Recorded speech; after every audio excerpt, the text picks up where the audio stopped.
Bonjour à tous, bienvenue dans une nouvelle analyse de portefeuille. Avant de commencer la vidéo, je vais vous montrer comment vous aussi, vous pouvez m'envoyer votre profil pour qu'on l'analyse en direct. C'est super simple. Vous allez sur votre profil Finari, dans les réglages. Ensuite, vous cliquez sur Partager mon profil. Là, vous allez pouvoir créer votre lien de partage.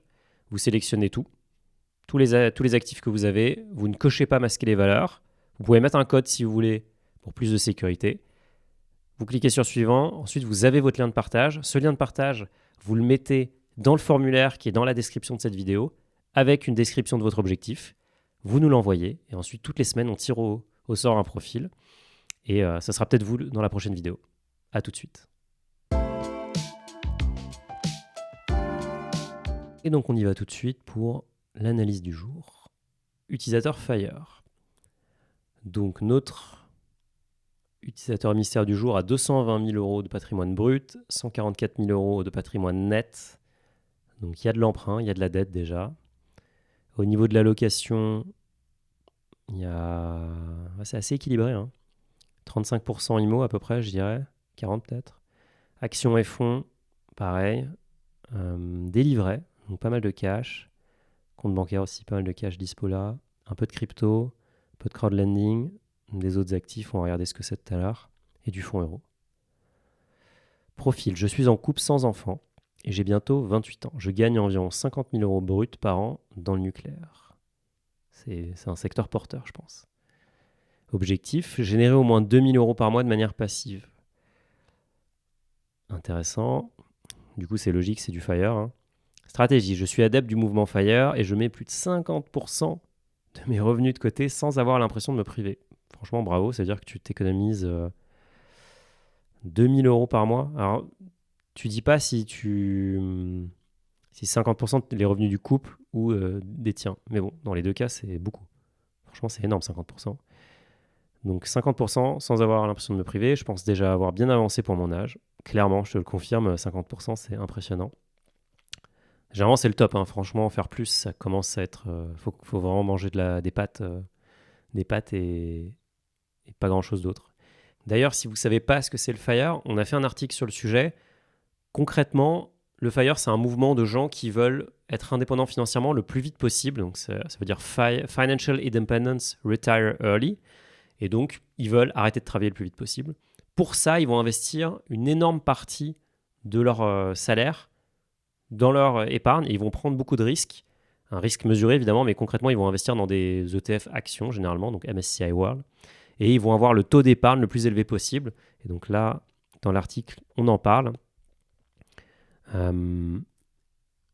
Et c'est assez intéressant parce qu'en fait, l'âge de départ de la retraite est proportionnel au montant de son salaire qu'on investit. Donc là, on voit 50%, on part à 50 ans, en partant, je crois, en commençant à 25 ans, avec zéro épargne.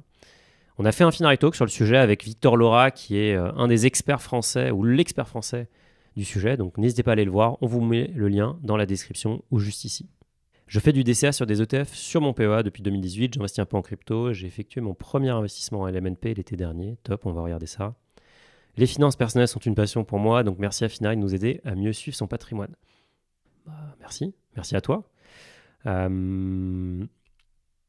Top, on regarde ensemble.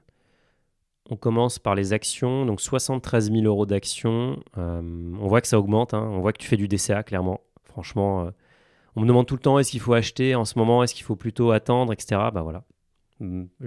Cette personne investit depuis 2021. Alors je pense que plutôt il a son compte depuis 2021 parce que c'est à ce moment-là qu'on a lancé Finari. Et en fait ça monte. Alors oui, c'est un marché aussi en ce moment, mais regardez, c'est la preuve par l'absurde.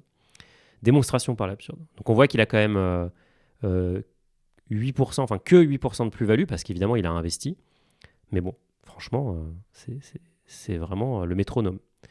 Le PEA, il nous en a parlé, donc là c'est top parce qu'il y a clairement encore beaucoup de place pour pouvoir remplir le PEA. Pour rappel, le plafond c'est 150 000 euros par personne. Si on est en couple, c'est 300 000. Il y a aussi le PEA PME qu'il ne faut pas oublier. Donc là, il y a vraiment de la place.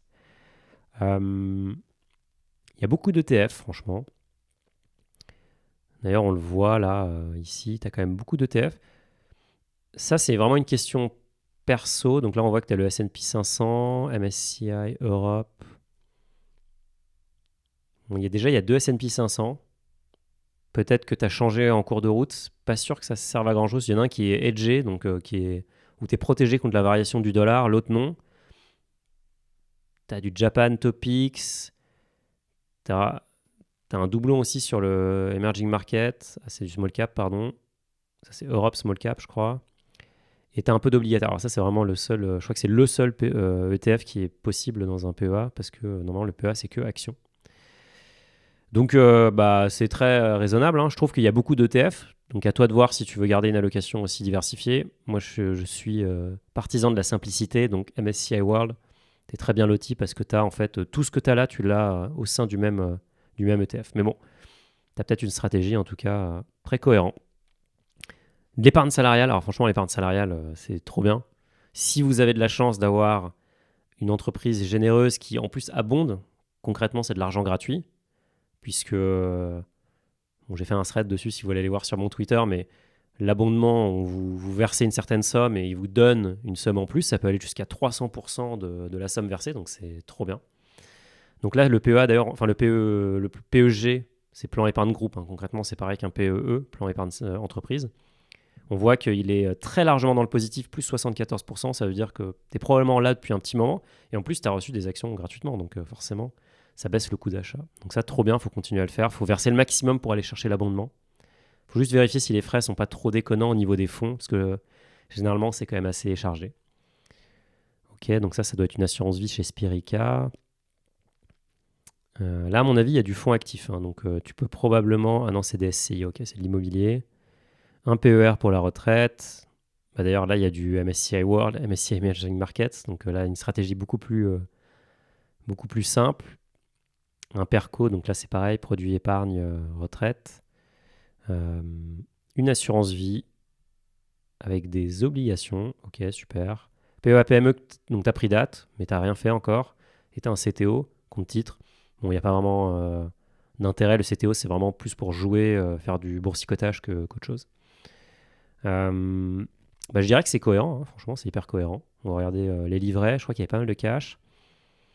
Bon, tu as 40 000 euros de cash. Ce qui est sûr, c'est que le FIRE, la clé, c'est combien tu investis. Donc là, peut-être que tu gardes ce cash pour un achat immobilier, mais il y a peut-être quelque chose à faire à ce niveau-là. D'ailleurs, je regardais ta capacité d'emprunt, parce que j'ai vu que tu as un bien immobilier, il est là. Il est à Clermont. Donc je connais pas très bien Clermont, mais a priori les rendements locatifs sont plutôt intéressants. Donc tu es en moins-value. C'est normal, si tu l'as acheté récemment, c'est pas très grave. Par contre, tu as un cash flow positif mensuel positif. Donc chaque mois, tu dégages des fonds, c'est trop bien. Tu l'as acheté à 70 000 euros. Non, 80 000 euros, pardon. Il vaut 70 000 euros. Donc c'est normal, c'est les frais de notaire concrètement. Mais aujourd'hui, tu as que 75 000 euros de dette.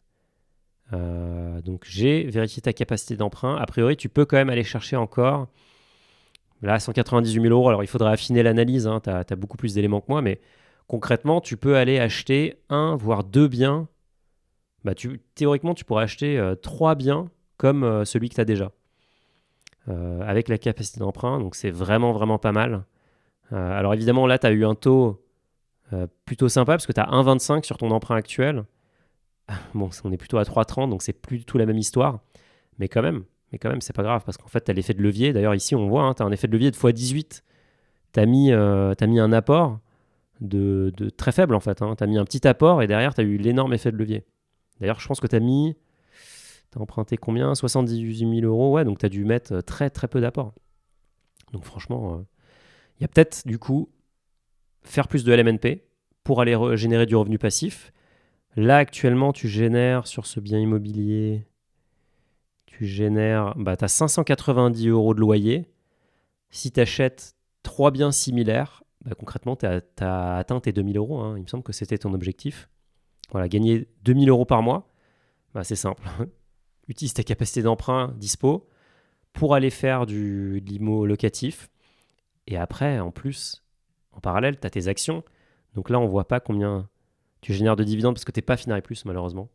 Très, très bonne fonctionnalité à prendre absolument. Mais je pense que tu dois aussi générer du dividende. Et au pire, tu as peut-être des ETF qui capitalisent, c'est-à-dire qui réinvestissent les dividendes.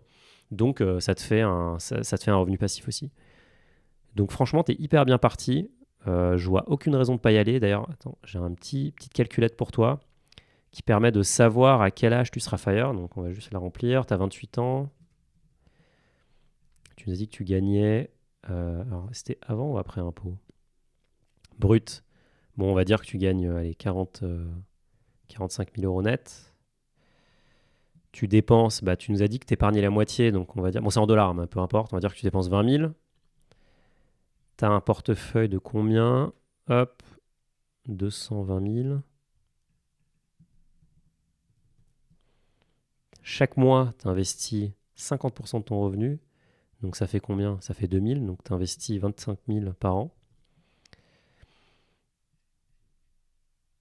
Oups, donc un zéro là. Pas évident les Américains. 8%. Bon, attends, là j'ai fait un peu des bêtises parce que en fait c'est que ton compte, ça c'est que tes investissements en actions. Savings account, c'est tes livrets, donc toi je crois que tu as 35 000. Et hop, c'est parti, qu'est-ce qu'il nous dit? Bah en gros, lui il nous dit que tu atteindras ton FIRE goal, enfin tu atteindras, si tu veux pouvoir dépenser 45 000 euros par an, ce qui est beaucoup plus que ce que tu m'as dit, mais bon, on va dire que c'est ton standard actuel, bah il te faut 1,1 million et tu vas l'atteindre à 41 ans selon un calcul assez simple, hein. Mais tu vois, t'es bien parti. Et en fait, ta variable d'ajustement, c'est combien tu vas investir. Donc là, tu investis déjà 50%. Peut-être qu'une opportunité, effectivement, c'est d'utiliser ton cash, tes livrets, mais peut-être plutôt pour aller faire des apports pour de l'immobilier. Et à mon avis, la clé, elle est là. Franchement, sur le reste, t'es super, hein. Le Ledger, ouais, t'as un peu de crypto, Bitcoin, Ethereum, t'as du stablecoin encore, donc tu vas pouvoir profiter peut-être d'une baisse. T'as du fonds euro, pas grand-chose, franchement. Tiens, tes autres actifs.